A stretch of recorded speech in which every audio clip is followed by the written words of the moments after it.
Hey Karen, it's Jack with Onboard Landscaping here. I have the design all finished, and this will just be a walkthrough. A few things about the job before we walk through this. One thing to mention kind of as a foundational piece would be the fact that we are fully insured. My team is comprised of myself and 3 other individuals, one of which has been doing pavers for about 10 to 12 years. The other one I took on about 3 years ago, and I've been mentoring him on project-based landscaping. And then the third guy has been with us for 2 years, and he is a part-time, seasonally in the summer college student that does just a lot of the grunt work. We kind of don't want to. Another thing to mention is that we do own all of the equipment to do this project, bought for and paid in cash, so we're not over leveraging, monthly payments or rental equipment fees. We're not pushing that over to you because we do own everything cash. And I think that's about it. I have workers' comp for my guys. I have general liability insurance.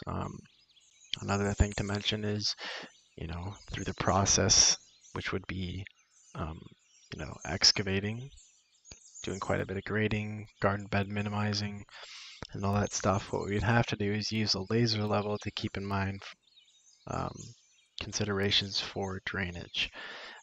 One thing that a lot of unexperienced or newer contractors do is they do these big projects, but then the drainage kind of sucks. The landscape fabric and soft walk and all that does serve as a little bit of drainage, but obviously you need the water to flow where you want it to. So that being said, we can get into this project.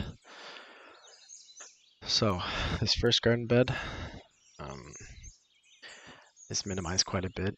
In this design, we tried to kind of create a nice separation between, the utility area being that of the walkway versus the garden bed planting area. So we tried to create some kind of dichotomy between the two, but there are also features that kind of tie them both together at the same time. So this first garden bed, we minimized it quite a bit. Average walkway width is 4 feet. It does open up in here, which allows for maybe some more planters along here to kind of tie into the low maintenance route. This garden bed minimize, this garden bed minimize. In this software, I can't really do mortar set pavers, but these would be, we'd trench for a gravel base. It would be encapsulated in fabric to make sure that there's no, disturbance from soil freezing and thawing and being, in direct contact with that soil. Instead, when you have landscape fabric separating the two, you're not dealing with any of that contamination. So you've got that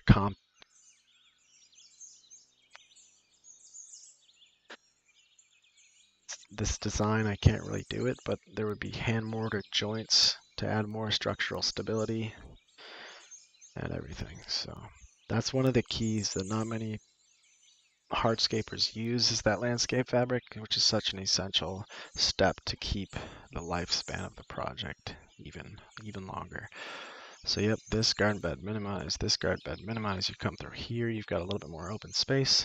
The great thing about this stone that we plan on using is it's called spar dust. What you have in there now is a white alpine type stone, just a cheaper decorative stone, very common. But the problem is it's white, and it's not really an eco-resilient material in terms of the way it looks long term. So the spar dust, if dirt gets in it,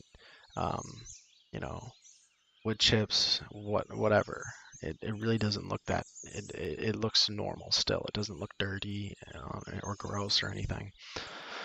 Another cool thing about this decorative stone that we put down, it's more of a utility stone. It's meant for walkways. We would use a vibratory compactor to set it in place. So you've got, brand new mulch in the beds. You've got this nice decorative stone that's compacted in place. You've got the nice mortared edging running all the way through here. A nice open space back here. And the nice thing about this is everything is brand new. So, the entire backyard will be manicured. brand new everything. So, that will put off maintenance quite a bit, especially because the quality of work we'll be doing is so high. So then you come through this way. This garden bed is also minimized. And then here is how the yard kind of ties in horizontally and vertically. So in this design, these steppers are kind of flat. However, there would be slight elevation to promote drainage off of this. So you'd have steppers in here. We would have to get rid of that little brick thing. But like I said, I mean, it will look just as clean as you're seeing in the video. Like, this will be your backyard. So yeah, you've got slight elevation.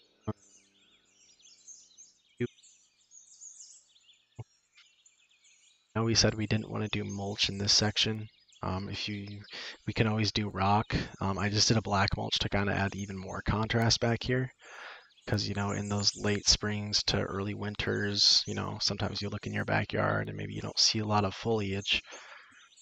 And that reminds me, there's no plants in this design. The process to add plants in this software is complex with adding botanical names and icons for the plants and creating custom plants, for instance, if they're not in the software. So I just kind of left it open for interpretation because I just wanted to get the foundation work down. So yeah, you got this nice little patio. And like I said, you have vertical access through the yard. It kind of makes action be completely fine getting there. You've got breaks in the paver edging. So you got, breaks to allow access without any obstruction this way. And then you kind of got, multiple access points horizontally to give you more flow to the backyard. This garden bed minimized quite a bit. This garden bed here minimized quite a bit. And this would make it so simple to just add maybe a small tree, have this lilac bush stay here, those arborvitaes, and just do some low maintenance perennials in these beds. Boom, you've got maybe an hour of work in the fall and spring to cut everything down. Now, another option also, if you're looking for even less maintenance, however it is more expensive, would be to landscape fabric every single bed in here, do a pre-emergent spray so everything dies. Like I said, I'm certified to kill everything permanently. We use a mixture of triclopyr 4, surfactant, and surfactant lengthens the effectiveness of the herbicide, and triclopyr 4 kills everything. We've used it 100 times. We use it as a pre-emergent spray for mulch beds sometimes, and it lasts at least 2 years, still looking like we just put down mulch yesterday. So there's a lot of different effective ways we can go about really tackling this. One thing to keep in mind is if we do a decorative stone on the outside, you'll have stone on stone, so that might be a little bit too much. So any other features of this design I'm forgetting? One thing I'm considering is if we are, manipulating the grade a little bit, there might be a good idea to install some kind of drainage system, but I think it would be best to just complete the project because I'm very confident that you won't have any drainage issues at all. So yeah, that's it, I think. And also, we would throw in a free pressure wash for this area back here. So that would be pretty cool. I think that is it. Let me know what you think. Oh, one more thing. This is a 75 square foot patio, so it's about 5 feet in radius. So about halfway to the middle point of the patio is about 5 feet. It's about 10 feet in width in total. So yeah, we can make any alterations to the patio if need be. But right now everything is fully rendered to scale, so this is the exact space you actually have to work with in the backyard, and I think this is just a nice little rough draft. So let me know what you think. Thanks.